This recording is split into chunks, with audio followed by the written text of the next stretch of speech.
अस्सलाम वालेकुम। हम लाए हैं आपके लिए खुशखबरी। ये हमारे क्लाइंट मिस्टर मोहम्मद शमीम जो कि बांग्लादेश से ताल्लुक रखते हैं, इन्होंने रिसीव किया है अपना पोलैंड का वर्क परमिट। कांग्रेचुलेशन सर, अपना तजर्बा शेयर कीजिएगा ट्रिनिटी के साथ। अस्सलाम वालेकुम।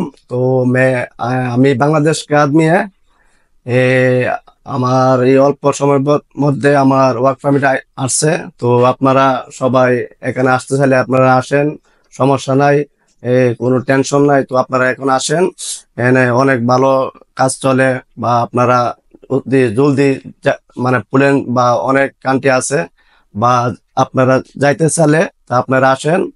তো অনেক ভালো সার্ভিস দেয় এখানে, আপনারা আসেন। তো ওকে ভাই, আমার ভিডিও আপনারা দেখতেছেন, তো আমার হয়তো বা আমার বন্ধু বা ফ্রেন্ড আছে, সবাই আমার ভিডিও দেখবেন। তো ভিডিওটা দেখে হয়তো আপনারা একটু মানে সাহস বাড়বে। তো দেখেন। তো ওকে, আসসালামু আলাইকুম। Thank you sir.